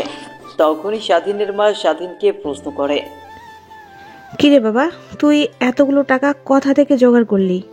তোমাকে বলতে পারবো না, বাট একটা কথা মাথায় রেখো, তোমার ছেলে কখনোই খারাপ কাজ করতে পারে না। আচ্ছা মা, তাহলে তুমি বাবার পাশে থাকো, আমি কাউন্টারে টাকাগুলো দিয়ে কাজে চলে যাব। আর আসতে পারবো না, হাসলেও সে সকালে। কি কাজ করছিস তুই? আর রাতের বেলা তোর কি এমন কাজ? স্বাধীন ও তার মাকে কি বলবে কিছুই বুঝে উঠতে পারে না। একটা বাসায় নাইট গার্ডের জব পেয়েছি। ওই বাসার মালকিনরা আমাকে এত টাকা দিয়েছে, 2 বছরের চুক্তিতে ওনাদের বাসায় পার্মানেন্ট নাইট গার্ডের জব করতে হবে। স্বাধীন তার মাকে আর কোনো কথা বলতে না দিয়ে কাউন্টারে গিয়ে টাকাগুলো জমা দিয়ে হাসপাতাল থেকে বের হয়ে একটা রিকশায় করে পপিদের বাসায় চলে যায়। প্রথমত দারোয়ান তাকে ঢুকতে দেয় না, দ্বিতীয়ত দারোয়ানটা স্বাধীনকে চিনতে পেরে ওকে যেতে বলে। তারপর স্বাধীন গিয়ে মেইন দরজায় কলিং বেল বাজাতে কাজের মেয়ে এসে দরজা খুলে দেয়। প্রথমে কাজের মেয়ে স্বাধীনকে চিনতে না পেরে বলে, কে আপনি? আপনাকে তো ঠিক চিনতে পারলাম না। তোমার মেম সাহেবকে বলো স্বাধীন এসেছে। আচ্ছা, আপনি ওখানে ওয়েট করেন, আমি ম্যাডামের কাছ থেকে পারমিশন নিয়ে আসি। তারপর কাজের মেয়ে স্বাধীনের কাছ থেকে চলে যায়। পপিকে গিয়ে বললে পপি স্বাধীনকে বাড়ির ভেতরে আসতে বলে, সঙ্গে এও বলে যে তার সঙ্গে পপির বিয়ে হয়েছে। দৌড়ে এসে কাজের মেয়েটি দরজা খুলে বলে, সরি স্যার, আমি চিনতে পারিনি। আর আপনি বলবেন না যে আপনি পপি ম্যাডামের হাজবেন্ড? তারপর স্বাধীন সেখানে আর এক মুহূর্ত দাঁড়িয়ে কাজের মেয়েটি স্বাধীনকে বসার রুম দেখিয়ে দিলে স্বাধীন গিয়ে বসার রুমে বসে পড়ে। একটু পর পপির বাবা এসে বসার রুমে বসে তাদের সঙ্গে আড্ডা দিতে লাগে। স্বাধীন পপির বাবার সঙ্গে কথা বলতে বুঝতে পারে যে সে একজন অনেক ভালো মনের মানুষ। উপর দিয়ে দেখলে মনে হয় অনেক রাগী মানুষ, বাট ভেতর থেকে অনেক ভালো মনের মানুষ। পপির বাবার সঙ্গে কথা বলতে বলতে রাত কোথা দিয়ে 11টা পার হয়ে যায়, সেদিকে কোনো ভ্রুক্ষেপই নেই। হঠাৎ পপির বাবা তার ঘরের দিকে তাকিয়ে বলে, বাবা রাত 10টা বেজে গেল, যাও তোমরা দুজনে এখন তোমাদের রুমে চলে যাও। তারপর পপি স্বাধীন দুজনে পপির বাবার কাছ থেকে বিদায় জানিয়ে রুমে চলে যায়। স্বাধীন পপির রুমে ঢুকতেই অবাক হয়ে যায়। রুমের দেয়ালের চারপাশটা কি সুন্দরভাবে পরিপাটিভাবে সাজানো। স্বাধীনকে এমন আহাম্মগের ন্যায় তাকিয়ে থাকতে দেখে পপি বলে, কিরে, এমন ভাবে তাকিয়ে আছিস যে এর আগে কখনোই এত সুন্দর রূপ দেখিসনি, তাই তো? পপির কথা শুনে স্বাধীন রুমের দিক থেকে দৃষ্টি সরিয়ে খাটের দিকে তাকিয়ে দেখে ফুল দিয়ে সুন্দরভাবে সাজানো। পপি খাটটা ফুল দিয়ে সাজানো দেখে অনেক রেগে যায়। দৌড়ে গিয়ে ফুলগুলো এক এক করে ছিঁড়তে লাগে। পুরো খাটের ফুলগুলো এলোমেলো করে ফেলেছে সে। স্বাধীন সেখানে অনেকক্ষণ দাঁড়িয়ে থাকতে লাগে। স্বাধীনকে অমনভাবে দাঁড়িয়ে থাকতে দেখে পপি বলে, এই নিয়ে বালিশ আর এই নে নিচে বিছানা পেতে ঘুমিয়ে নে। কথাটি বলে স্বাধীনের দিকে একটা বালিশ আর কাঁথা ঢিল মেরে বলে। স্বাধীন কাঁথা নিচে পেরে বালিশ নিয়ে ঘুমিয়ে পড়ে। অন্যদিকে পপিও ঘুমিয়ে পড়ে। পরের দিন সকাল, স্বাধীনের ঘুম ভাঙে আজানের শব্দে। তার বাবার এখন কি অবস্থা? রাত 1টার দিকে তার বাবার অপারেশন হওয়ার কথা ছিল, কিন্তু সে কিছুই জানে না এখন পর্যন্ত। তারপর ওয়াশরুমে গিয়ে ফ্রেশ হয়ে মসজিদে না গিয়ে ঘরের মধ্যে নামাজ পড়তে লাগে স্বাধীন। নামাজের শব্দে এক পর্যায়ে পপির ঘুম ভেঙে যায়। স্বাধীনের দিকে কিছুক্ষণ অপলক দৃষ্টিতে তাকিয়ে থাকে। স্বাধীনের নামাজ শেষ হতেই পেছন ফিরতে যাবে, অমনি পপি অন্য পাশ হয়ে ফিরে ঘুমিয়ে। স্বাধীন পপির রুম থেকে বের হয়ে বাইরে এসে দেখে পপির বাবা বসার রুমে বসে চা খাচ্ছে আর টিভিতে খবর দেখছে। স্বাধীনকে দেখতে পেয়ে পপির বাবা বলে, আসো বাবা আসো। তা এত সকাল সকাল ঘুম ভাঙলো যে তোমার? না মানে আঙ্কেল ঘুম থেকে আরও অনেক আগেই উঠেছি, নামাজ পড়ে বের হয়ে আসে। ও আচ্ছা, আমাকে বলতে দুজন একসঙ্গে নামাজ পড়তে যেতাম। না আঙ্কেল, সরি বাবা, এখানে তো মসজিদ চেনার উপায়, রুমের মধ্যে নামাজ পড়েছে। তারপর স্বাধীন আর পপির বাবা দুজনে মিলে আরো অনেক কথা বলতে লাগে। পপির বাবার সঙ্গে কথা বলছে। স্বাধীনের এদিকে কোনো হেল ধরে নেই, মন পড়ে আছে সে হাসপাতালের বেডে বাবার কাছে। তারপর আঙ্কেলের সঙ্গে আরো অনেক কথা বলে বাড়ি থেকে বের হয়ে যায় হাসপাতালের উদ্দেশ্যে। হাসপাতালে গিয়ে সোজা বাবার কেবিনে চলে যায়। বাবার কেবিনে গিয়ে দেখে মা আর বাবা দুজনে কথা বলা বলি করছে। তখনই বাবা স্বাধীনকে দেখে বলে, কিরে বাবা, কই ছিলি তুই এতক্ষণ? একটা জব পেয়েছি, রাত দিন 24 ঘন্টায় কাজ করতে হয়, ওইখানেই ছিলাম। বসের কাছ থেকে ছুটি নিয়ে আসলাম তোমাকে দেখার জন্য। তা বাবা, তুমি এখন কেমন আছো? হ্যাঁ ভালো আছি। তুই আমার অপারেশন করার জন্য 30 লক্ষ টাকা কই থেকে পাইলি? প্লিজ বাবা, আমাকে এমন প্রশ্ন করো না, আমি বলতে পারবো না তোমাদেরকে, সময় হলে তখন না হয় বলবো। স্বাধীনের মা, আমি তোমাকে বললাম না আমার ছেলে কখনোই খারাপ কোনো কাজ করে টাকা আনবে না? তারপর স্বাধীন পাশ থেকে আরো একটা চেয়ার টেনে তার মা বাবার কাছে এসে বসে কথা বলতে লাগে। কথা বলতে বলতে প্রায় অনেকটা সময় পার হয়ে যায়।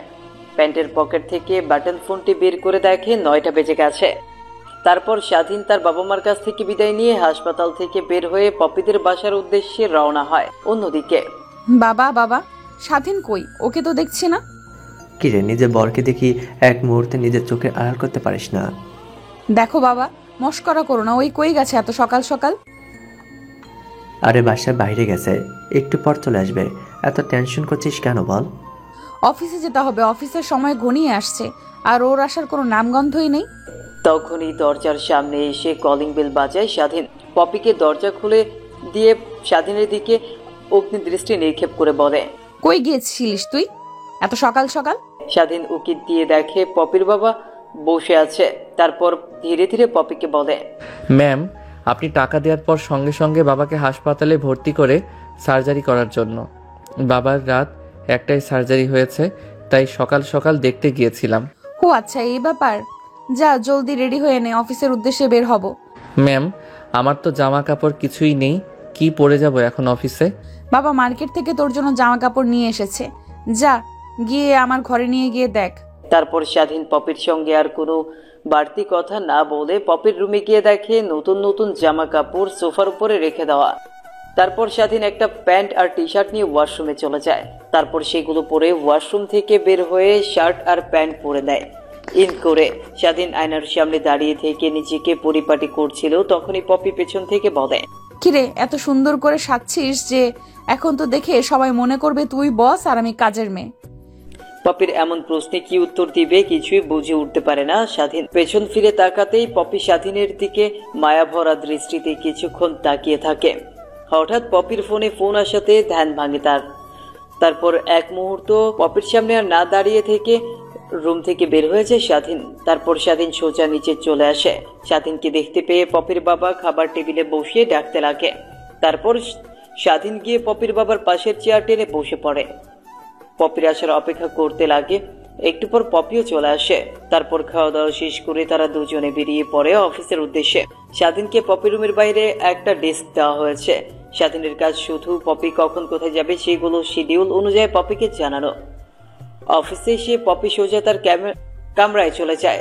অন্যদিকে পিয়ন স্বাধীনকে তার কেবিন দেখিয়ে দেয়। একটু পর ম্যানেজার এসে স্বাধীনকে একটা শিডিউল দিয়ে যায় পপি কখন কোথায় যাবে। স্বাধীন ভালোভাবে শিডিউলগুলো ঠিক করতে লাগে। হঠাৎ স্বাধীনের সামনে একটা মেয়ে এসে বলে, তা হ্যালো মিস্টার, আমার নাম সাথী, তোমার নাম কি? হঠাৎ মেয়েলি কণ্ঠ শুনতে পেয়ে স্বাধীন কম্পিউটারের দিক থেকে রেজিস্ট্রেশন উপরের দিকে তাকিয়ে দেখে একটা সুন্দর মেয়ে। স্বাধীন মেয়েটিকে দেখে হাত বাড়িয়ে দিয়ে বলে, আমার নাম মোহাম্মদ স্বাধীন শেখ। ও আচ্ছা, তাহলে আপনি হচ্ছেন আমাদের নতুন বস অর্থাৎ ম্যামের পি। দেখেন, ম্যামের পার্সোনাল অ্যাসিস্ট্যান্ট হয়ে আবার পার্সোনাল বর হয়ে যাইয়েন না। কথাটি বলেই মেয়েটি খিলখিলিয়ে হাসতে লাগে। মেয়েটির কথা শুনে স্বাধীনও হাসতে লাগে। অন্যদিকে পপি তার কেবিন থেকে সিসিটিভির মাধ্যমে স্বাধীন আর সাথীর কথোপকথনগুলো না শোনা গেলেও তাদের ভাব ভঙ্গিগুলো দেখা যাচ্ছিল, যা মোটেও পপির ভালো লাগেনি। তখনই পপি আনমনে বলে, সেদিন তুই কেন বাঁচাতে গেলি? কেন আবার তোর সঙ্গে দেখা হলো? নিজের জীবন দিয়ে দিতাম, কোনো কষ্ট ছিল না। সেদিন থেকে তোর জন্য আমার এক অন্যরকম মায়া কাজ করে। ধীরে ধীরে বুঝতে পারি তোকে আমি ভালোবেসে ফেলেছি। কত না খুঁজলাম, কিন্তু তোর কোনো হদিশ পাইলাম না। দেখ, ভাগ্যে লেখা থাকলে যা হয়। ঠিক আমার কোম্পানিতে ইন্টারভিউতে আসলি, আর তোকে আপন করে নিলাম। এখন শুধু আমার মনের কথাগুলো তোকে বলার বাকি রইল। সময় হইলে সেগুলো বলবো, কিন্তু তোকে যে অন্য মেয়ের সঙ্গে দেখতেই পারছি না। তখনই রেগে পপি সাইডে থাকা ফোনটা তুলে স্বাধীনকে ফোন করে আর কেবিনে আসতে বলে। তারপর স্বাধীন মেয়েটির সঙ্গে আরো একটু কথা বলে মেয়েটি তার কেবিনে চলে যায়। অন্যদিকে স্বাধীন পপির কেবিনের সামনে এসে দরজায় নক করে বলে, আসতে পারি? হায়, তা একদিনে সেই অফিসে মেয়ে পটানোর ট্রাই করছিস, তাই তো? স্বাধীন ভেবা চেকা খেয়ে যায়। কি বলছেন এগুলো ম্যাম? আমি কেন মেয়ে পটাতে যাব? তাহলে সাথী মেয়েটির সঙ্গে অমনভাবে এসে এসে কথা বলছিস কেন তুই? স্বাধীন নিজেও বুঝতে পারে না সাথী মেয়েটির সঙ্গে কথা বলাই হুট করে এত রেগে গেল কেন পপি। দেখতে দেখতে 3টা পার হয়ে যায়। বিকেলের দিকে অফিস শেষ হলে যে যার বাসায় চলে যায়। পপি অফিস থেকে বের হয়ে গাড়ির কাছে আসতে স্বাধীন গেট খুলে দেয়।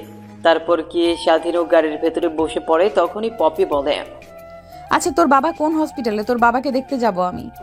তারপর হাসপাতালের নাম বলতেই ড্রাইভার গাড়িটা নিয়ে যায় হাসপাতালে সেই গাড়িটা ব্রেক করতে গাড়ি থেকে স্বাধীন তার বাবার কেবিনের দিকে যেতে লাগে। পপি তার পেছন পেছন আসতে লাগে। তারপর স্বাধীন ওর বাবার কেবিনে ঢুকতে পপি ওর কেবিনে ঢুকে পড়ে।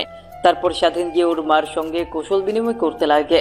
তখনই পপিকে দেখিয়ে তার মা বাবাকে বলে, ইনি হচ্ছেন আমার অফিসের ম্যাম, আর বাবা তোমার চিকিৎসার জন্য টাকা দিয়েছেন ইনি। তারপর পপি স্বাধীনের মা বাবার সঙ্গে কথা বলতে লাগে। তারপর পপি কেবিন থেকে বের হতে স্বাধীন তার মা বাবার কাছ থেকে বিদায় নিয়ে পপিকে নিয়ে তার বাসায় চলে আসে। এভাবেই কেটে যায় অনেক কয়টা মাস। দিন দিন পপি স্বাধীনের উপর দুর্বল হতে লাগে।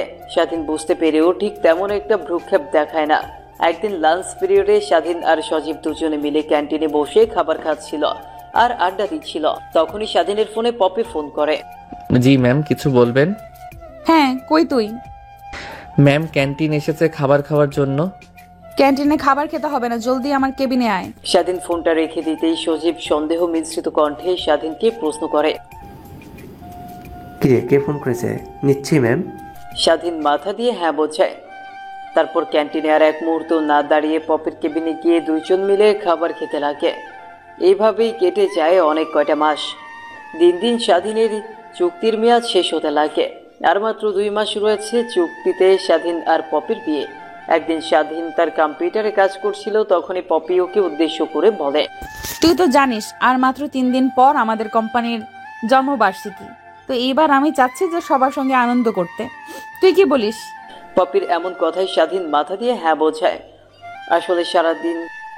আসলে স্বাধীনের সাথে দুজনের কথোপকথন সহ্য করতে না পেরে স্বাধীনকে পপি তার কেবিনে ডেস্ক তৈরি করে দেয়। সেই থেকে স্বাধীন পপির কেবিনে বসে কাজ করে। কিরে, আমি তোকে কিছু বলছি, তুই কি কিছু শুনতে পাচ্ছিস না? হ্যাঁ ম্যাম, অনেক ভালো হবে। তাহলে তুই এক এক করে সবকিছুর আয়োজন কর। বেশি দিন তো হাতে নেই, মাত্র 2টা দিন। অফিসটা ভালোভাবে সাজাবি আর প্রত্যেকটা স্টাফকে ইনভাইট করবি। ম্যাম, আমি স্বাধীন আর কোনো কথা বলতে পারে না পপির কথার ওপরে। দেখতে দেখতে অফিসের প্রতিষ্ঠা বার্ষিকীও চলে আসে। পুরো অফিসটা লাইট দিয়ে সাজানো হয়েছে। রাতে পার্টির আয়োজন করা হয়েছে। এই আয়োজনগুলো দেখে পপি অনেকটা খুশি হয়। রাতের বেলা অফিসের প্রত্যেকটা স্টাফ এসে পার্টিতে এনজয় করতে লাগে। অন্যদিকে পপি অনেক সুন্দরভাবে সেজে পার্টিতে আসে। পার্টিতে এসে দেখে স্বাধীন আর সাথী দুজনে নাচানাচি করছে আর অফিসের সবাই তাদের দুজনকে বাহবা দিচ্ছে। পপির এমন দৃশ্য দেখে রাগ মাথায় উঠে যায়। এক এক করে ড্রিঙ্কস করতে লাগে পপি।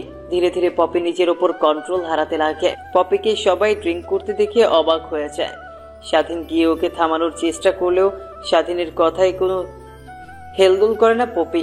অতিরিক্ত ড্রিঙ্ক করায় মাতাল হয়ে যায় পপি। সবাইকে উদ্দেশ্য করে আবুল তাবুল কথা বলতে লাগে। স্বাধীন পপিকে আর সেখানে না রেখে গাড়ি করে বাসায় নিয়ে আসে। বাসায় নিয়ে এসে পপিকে সোজা তার কেবিনে নিয়ে যায়। খাটে শুইয়ে দিতে যাবে অমনি স্বাধীন নিচের টাল সামলাতে না পেরে পপির গায়ের ওপর শুয়ে পড়ে স্বাধীন। পপির কাছ থেকে নিজেকে ছাড়ানোর অনেক চেষ্টা করতে লাগে স্বাধীন, বাট পপি তার নিচের কন্ট্রোলে নেই। স্বাধীনকে জড়িয়ে ধরে ওর ঠোঁটের সঙ্গে ঠোঁট লাগিয়ে চুষতে লাগে। ওর মাথার চুলগুলো আঁকড়ে ধরতে লাগে। স্বাধীন পপির কাছ থেকে অনেকবার ছাড়ানোর চেষ্টা করলেও ব্যর্থ হয়। স্বাধীন নিজেকে আর কন্ট্রোল করতে না পেরে পপির সঙ্গে মিশে যায় স্বাধীন। পরের দিন সকালবেলা সবার আগেই ঘুম ভাঙে পপির। নিজেকে স্বাধীনের বুকের মাঝে আবিষ্কার করতে দেখে অবাক হয়। নিমিষেই নিজের মুখের কোণায় হাসিটা ফুটে ওঠে। কিছু একটা ভেবে স্বাধীনকে ধাক্কা দিয়ে খাট থেকে ফেলে দেয়। কি হলো? এটা ধাক্কা দিয়ে ফেলে দিলেন কেন? কুত্তার বাচ্চা, তোর সাহস কি করে হয় আমার সঙ্গে এমন কাজ করার? কাল না হয় আমার নিজের উপর নিজের কন্ট্রোল ছিল না, তাই বলে তুই আমার সঙ্গে এমন কাজ করবি? আমার সরলতার সুযোগ নিলি তুই? তোকে যে আমি কি করব? দেখেন ম্যাম, আমার নিজের উপর নিজেরও কন্ট্রোল হারিয়ে ফেলেছিলাম। প্লিজ আমাকে ক্ষমা করে দেন। আমার চোখের সামনে থেকে চলে যা, তোকে আর যেন না দেখি। কথাটি বলা শেষ হলেই স্বাধীন প্যান্ট আর টি শার্ট পরে বাসা থেকে বের হয়ে যায়। দেখতে দেখতে 2টা মাসও পার হয়ে যায়। পপির চুক্তি অনুযায়ী এখন তাদের দুইজনের ডিভোর্স দিতে হবে। তারপর স্বাধীন উকিলের কাছে গিয়ে ডিভোর্স পেপার করে সাইন করে দিয়ে পপিদের বাসায় চলে আসে। পপিকে কোথাও দেখতে না পেয়ে রুমের সামনে গিয়ে কড়া নাড়তেই, কে? আমি স্বাধীন, আসতে পারি? হায়, তা তুই এতদিন পর কোথা থেকে উদয় হলি? অফিসে আসিস না কেন ঠিক এমন একটা? তারপর স্বাধীন রুমের ভেতর প্রবেশ করে ডিভোর্স লেটারটা পপের দিকে এগিয়ে দিয়ে বলে, এই নিন ডিভোর্স পেপার। আপনাকে মুক্তি অনুযায়ী আজকে 2 বছর পূর্ণ হলো। আর হইলে লেখা ছিল যে আপনাকে 2 বছর পর ডিভোর্স দিয়ে দিতে হবে, তো আমি আপনাকে ডিভোর্স দিয়ে দিলাম। স্বাধীনের মুখ থেকে এমন কথা শুনে পপি অবাক হয়ে যায়। দৌড়ে গিয়ে স্বাধীনকে জড়িয়ে ধরে। দেখো, তুমি আমাকে ভুল বুঝো না। আমি তোমাকে সেই অনেক আগে থেকেই ভালোবাসি। যখন আমার জীবন বাঁচাও, আমাকে সঠিক পথ দেখাও। তুমি নিজেও জানো না কত জায়গায় আমি তোমাকে খুঁজেছি, কিন্তু কোথাও পাইনি। ভাগ্যের কি নির্মম পরিহাস, তুমি আমার কোম্পানিতে ইন্টারভিউতে আসলে আর এই সুযোগটাই কাজে লাগিয়ে তোমাকে বিয়ে করে ফেলি। হয়েছে ম্যাম, আর অভিনয় করতে হবে না। কথাটা বলে স্বাধীন পপির কেবিন থেকে বাসার বাইরে যাওয়ার জন্য বেরিয়ে পড়ে। পপি নিজেকে আর কন্ট্রোল করতে না পেরে দৌড়ে গিয়ে সবার সামনে স্বাধীনকে জড়িয়ে ধরে বলে, প্লিজ আমাকে বোঝার চেষ্টা করো, প্লিজ বিলিভ মি। পপির এমন কথা শুনে স্বাধীন একটা মুচকি হাসি দেয়। পপিকে স্বাধীন তার থেকে ছাড়িয়ে বের হয়ে যেতে লাগে বাসা থেকে। হঠাৎ পপি একটা চিৎকার দিয়ে মাটিতে লুটিয়ে পড়ে। স্বাধীন পেছন ফিরে পপিকে এমন অবস্থায় দেখে দৌড়ে গিয়ে জড়িয়ে ধরে। এই কি হয়েছে আপনার? প্লিজ কথা বলেন না। এই যে কি হলো থেকে আমিও আপনাকে অনেক ভালোবাসি, কিন্তু বলতে পারিনি। আমি আর আপনি কখনো এক হতে পারি না, যেখানে আমি একজন সামান্য একজন কর্মচারী আর আপনি একজন অফিস। আর কোনো কথা না বলে স্বাধীন পপিকে কোলে তুলে নিয়ে গাড়ির মধ্যে শুইয়ে দিয়ে হাসপাতালে নিয়ে যায়। তারপর ডাক্তার এসে পপিকে নিয়ে যায়। একটু পর স্বাধীন ডাক্তারের কাছে যেতেই বলে, কংগ্রাচুলেশন মিস্টার, আপনি বাবা হতে চলেছেন। ডাক্তারের মুখ থেকে এমন কথা শুনেই স্বাধীন খুশিতে আত্মহারা হয়ে গিয়ে দৌড়ে কেবিনের মধ্যে ঢুকে পড়ে। পপির হাতটা নিজের হাতের আঙ্গুলের মাঝে নিয়ে বলে, ডাক্তার কি বলেছেন শুনেছেন? হ্যাঁ, শুনতে পাইছি। আমি অন্তঃসত্ত্বা। এখন কিসের জন্য এসেছেন এই উপবাদিতে যে এই বাচ্চার বাবা আপনি না? কখনো আপনার কাছে এই বাচ্চা পাওয়ার অধিকার নিয়ে দাঁড়াবো না। এখন আপনি আমার সামনে থেকে আসতে পারেন। আরে বোকা মেয়েরা, রাগ করে থেকো না প্লিজ। আমি কি মাফ করে দাও, নিজেকে কান ধরে বলছি। কেবিনের মধ্যে স্বাধীন কানে ধরে উঠবোস করতে লাগে। নিমিষেই পপির মুখে হাসির রেখা ফুটে ওঠে। পারবে তো এমনভাবে আজীবন আমার পাশে থাকতে? আজীবন কেন, হাজার হাজার বছরও যদি বাঁচি, হাজার হাজার বছর তোমার পাশে এমনভাবে থাকবো। কথাটি বলে পপিকে স্বাধীন জড়িয়ে ধরে।